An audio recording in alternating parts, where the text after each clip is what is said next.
Jedan od stubova srpstva u dijaspori je i dopunska škola na srpskom jeziku. Razgovaramo sa Blaženkom Trivunčić, koordinatorom Srpske dopunske škole za Italiju, Francusku i Sloveniju. Prvi put Dani Svetosavlja se održavaju u doba korone, po posebnim uslovima. Da li nam možete reći kako je tekla organizacija i neke detalje u vezi celokupne organizacije? Tačno je, organizovali smo Dane Svetosavlja online, na daljinu i dosta je to bilo zahtevno.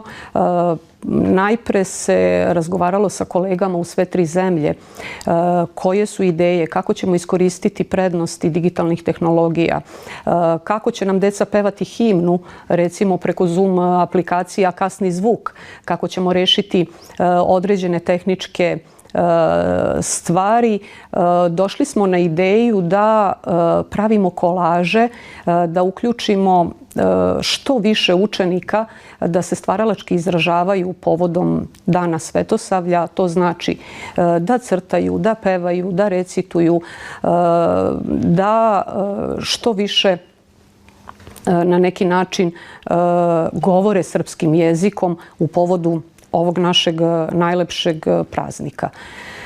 S jedne strane, zahvaljujući saradnji sa kolegama i stručnosti i posvećenosti svih mojih kolega u sve tri zemlje i fantastičnim idejama i predlozima koje su dali u realizaciji Svetosavskih dana, dobili smo jedan kolaž online priredbi, kolaž povezivanja dece iz različitih regiona u istoj državi, povezivanja dece iz rasejanja, odnosno iz ove tri zemlje sa maticom, konkretno sa školama na Kosovu i Metohiji. To je radila je koleginica iz Italije, zatim sa školom u Republici Srpskoj, koleginica iz Slovenije, a posebno je bilo interesantno što smo imali goste iz diplomatskih, iz naučnih i umetničkih krugova, tako da su naši Dani Svetosavlja dobili jednu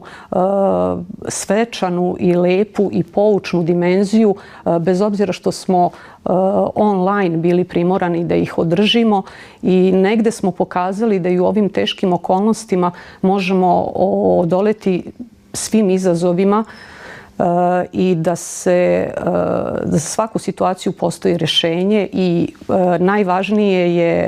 najvažnija je kreativnost, posvećenost i saradnja.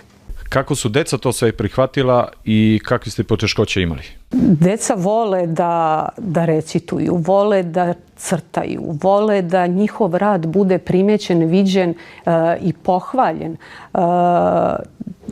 Gledali smo da koliko god možemo iskoristimo naše elektronske medije, da sve te radove postavimo, da oni budu vidljivi, da mogu deca da ih vide, da mogu da ih vide njihovi prijatelji, rođaci. Bili su, mogu vam reći, vrlo su se pripremali za online priredbe, čak su bili, dogovarali smo se da se i svečano obuku. Potpuno jedna prijatna atmosfera koja je donela radost svima nama. Bilo je tu poteškoća u smislu plasiranja, predplasiranja, odnosno postavljanja svih aktivnosti koje smo imali. Trebalo je napraviti dobru organizaciju. Napravili smo plan ko će šta raditi, kako će sve to izgledati i sada sve to treba postaviti u narednih nekoliko dana da bude vidljivo na našu školsku Facebook stranicu, zatim na sajt. Trebalo je podeliti zaduženja, ko će šta raditi, ko će kome šta slati, da sve ne bude odjednom. Otvorili smo i YouTube kanal gdje ćemo imati arhivu pevanja, recitovanja i tako dalje. Jedan ogroman posao koji su kolege iznele na fantastičan način i kad pogledam neke snimke gdje recimo teče priredba online gdje se otvara zavesa, pa recituju deca, pa su deca svečano obučena, imamo utisak zaista kao da smo se videli na pozornici, a sve se to radilo na daljinu.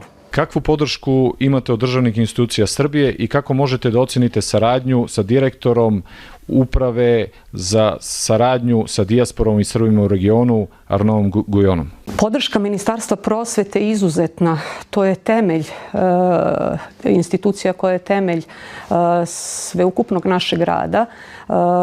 Nadam se da ćemo nastaviti i dalje da realizujemo i druge neke projekte i ideje i uverena sam da ćemo imati podršku. U prethodnom periodu, čini mi se pre 2 godine, naše maturante osmake nagradili smo knjigama gospodina Arnaуда Gujona Svi moji putevi vode ka Srbiji. Tada smo ostvarili saradnju sa njim i sada se ta saradnja nastavlja. On je na novoj poziciji, ali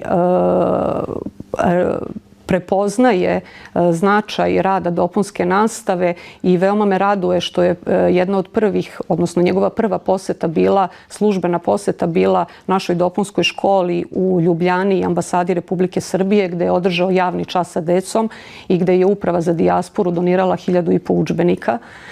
I sada su pred nama neke nove ideje i projekti i ja sam uverena da ćemo nastaviti saradnju na radost naše dece.